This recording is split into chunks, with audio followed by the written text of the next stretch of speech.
E aí galera, tudo certo? Eu me chamo Miguel e juntamente com o Lucas, a Jaqueline, o Luiz e o Thiago, a gente vai falar aí um pouco sobre o Linux Debian. Que é uma distribuição Linux bem estável, segura, gratuita e usada em servidores e desktops no mundo todo. Para instalarmos o Linux Debian, a gente tem duas opções. Instalar com a Graphic Install, onde a gente pode utilizar o mouse em uma interface de usuário mais amigável para fazer a instalação, e a opção Install, onde a gente tem que fazer a instalação apenas com o uso do teclado. Aqui a gente vai selecionar a opção Install. A próxima opção da instalação é a seleção do idioma, da linguagem. Aqui a gente vai selecionar o inglês, que é a linguagem default, e vamos dar um Next. A próxima opção é para a gente selecionar o país, então a gente tem que selecionar o país que a gente vai utilizar o sistema por questões de fuso horário. Nessa opção, a gente seleciona a linguagem que a gente deseja e a codificação de caracteres de visualização. Aqui a gente vai selecionar inglês com a configuração de exibição UTF-8, que permite visualizarmos maior variedade de caracteres. Aqui vamos selecionar o layout do teclado. Aqui a gente deve selecionar Brazilian português, mas aqui a gente vai selecionar português para poder alterar o layout do teclado mais tarde. Bom, nessa opção aqui, a gente vai informar qual que vai ser o nome da nossa máquina. Essa é uma opção importante porque com o nome da nossa máquina a gente consegue localizar ela dentro da rede e outras máquinas conseguem identificar ela por esse nome também. Essa próxima opção é para a gente configurar o domínio da máquina. Como a gente não tem um domínio para configurar, então a gente vai deixar em branco e vai seguir para a próxima etapa. Aqui definimos a senha do root e a gente vai precisar dela mais tarde, então é importante gravar bem a senha. Aqui a gente colocou uma senha simples. Aqui a gente confirma a senha que a gente digitou na tela anterior. Próxima etapa é informar o nome do usuário, do nosso usuário, que a gente quer criar. Definimos qual vai ser o usuário para fazer o login. Informamos também qual será a senha do login. Confirmamos a senha. Essa opção é uma opção para definir o fuso horário da máquina, então a gente pode selecionar qualquer estado que esteja no mesmo fuso horário. Agora a parte de partições de disco. Aqui a gente tem várias opções de instalação guiada, ou a opção manual. Na opção manual a gente seleciona qual que vai ser o nosso HD, qual que vai ser o nosso dispositivo de armazenamento para o sistema, e realizamos as partições desejadas. Para a instalação vamos usar a parte de instalação guiada, e a opção de usar o disco inteiro. Essa opção é apenas para selecionar o dispositivo de armazenamento, e vai armazenar nosso SO. Essa é uma parte bem importante também, que vai definir como vai ser a partição dentro da nossa partição. Se vamos colocar todas as pastas todos os arquivos em uma partição só, ou se vamos separar cada pasta por uma partição diferente. Aqui a gente vai usar todos os arquivos em uma partição só. Aqui é uma visualização geral das nossas partições que a gente vai escrever no disco. Estando correto, a gente pode dar um finish. Aqui vai pedir se a gente realmente quer escrever as mudanças no nosso disco. Podemos dar um yes, e aí o sistema vai ser instalado. Durante o processo de instalação, irão aparecer algumas configurações a mais. Aqui a gente vai selecionar um espelho para que o nosso sistema busque repositórios de instalação. Quando a gente rodar um comando, por exemplo, sudo apt-get install um programa, ele vai buscar nesse repositório. Então aqui a gente deve selecionar o mais próximo da nossa localização real. Aqui é o arquivo de espelho que a nossa máquina vai buscar. Aqui a gente configura o nosso proxy, deixar em branco, que é o nosso caso. Essa opção é para a gente compartilhar estatísticas sobre quais são os pacotes mais utilizados na máquina. E aqui é a configuração da interface de usuário. Aqui a gente pode selecionar qual interface de usuário a gente quer instalar. Por default, o Debian instala GNOME, então a gente vai prosseguir a instalação com a interface de usuário padrão. Bom, nessa opção a gente tem a possibilidade de instalar o Groovy. O Groovy nada mais é do que um gerenciador de inicialização de software, que a gente pode selecionar qual sistema a gente quer iniciar quando estamos ligando o computador. Aqui a gente seleciona a mesma partição que a gente fez a instalação do nosso Debian, que é o /dev/sda. Podemos dar um continue para que a máquina reinicie. Essa é a tela do Groovy. Podemos logar com o nosso usuário e senha que configuramos durante o processo de instalação. E essa é a interface de usuário GNOME que a gente instalou. Para a gente configurar o layout do teclado, a gente tem a opção por interface de usuário, ou a gente pode configurar pelo terminal, onde a gente precisa estar logado como root no terminal, com aquela senha que a gente definiu na instalação, para que possamos mexer nos arquivos de configuração do sistema. Para alterar a configuração do layout do teclado via terminal, a gente precisa abrir um editor de texto no arquivo de configuração do layout do teclado, que fica localizado em /etc, /default, /keyboard. Aqui na instalação a gente selecionou português, mas aqui a gente vai mudar para português Brasil. Basta mudar o PT para BR. Aí salvamos o arquivo e o nosso layout do teclado já está alterado. Como podemos ver aqui nas opções, já está português Brasil. O próximo passo é a configuração do fuso horário. Temos muitas opções no menu esquerdo, mas a configuração do nosso fuso horário fica na parte de System, Data e Time, e dentro dessa opção a gente precisa logar como root para conseguir editar as configurações. Inserimos a nossa senha informada durante o processo de instalação e conseguimos alterar o fuso horário e o formato de exibição das horas para dias da semana, para a hora com minutos, para a hora com segundos e também o fuso horário.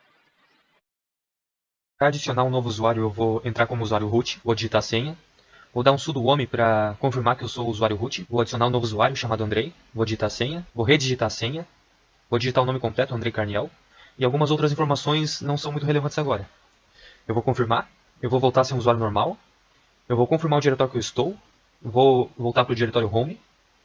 Em seguida eu vou dar um ls para mostrar o meu novo usuário criado, chamado Andrei. Como o sistema Debian já vem com o LibreOffice instalado, eu vou instalar o OnlyOffice. Eu vou dar um apt update para atualizar a lista de pacotes do sistema.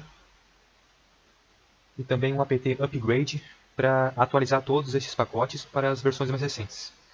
E também instalar o cur, que permite baixar arquivos via HTTP. Mudei para pasta temporária e eu vou baixar a chave pública do OnlyOffice, converter essa chave de texto para binário e salvar no arquivo onlyoffice.gpg. Eu vou pegar esse arquivo criado e vou copiar para um diretório bem específico que guarda chaves de repositórios confiáveis. Eu vou voltar para o meu diretório pessoal e vou salvar o repositório OnlyOffice para a lista de fontes apt. Eu vou atualizar os pacotes do sistema, que agora vai conter o OnlyOffice. E finalmente eu vou instalar o OnlyOffice. Vai demorar um pouquinho para instalar.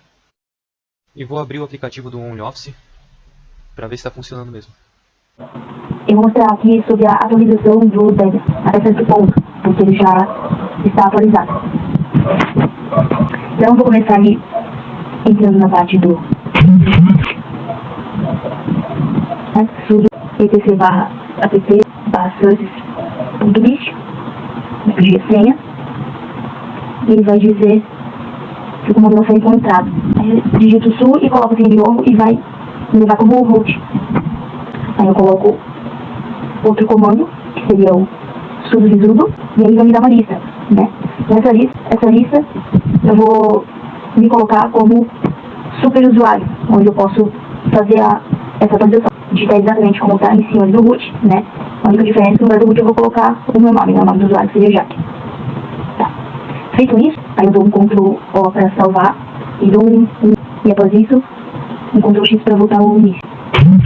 Aí eu coloco o comando sudo nano etc apt sources.list, dou um enter e está dando como se o diretório não existe, né? Mas não há lista para atualizar no momento. E aí galera, vou estar ensinando agora como fazer as redefinições de senhas em mostrar aplicativos, para quem não tem muita familiaridade. Tá aqui o terminal, e você vai digitar o seguinte comando: PES-WD e o seu usuário, no meu caso é Miguel. Ele vai dizer, dando senha para Miguel, sua senha atual. E aqui você vai digitar a sua nova senha, por exemplo, 1, 2, 3, 4, 5, 6, 7, 8, 9.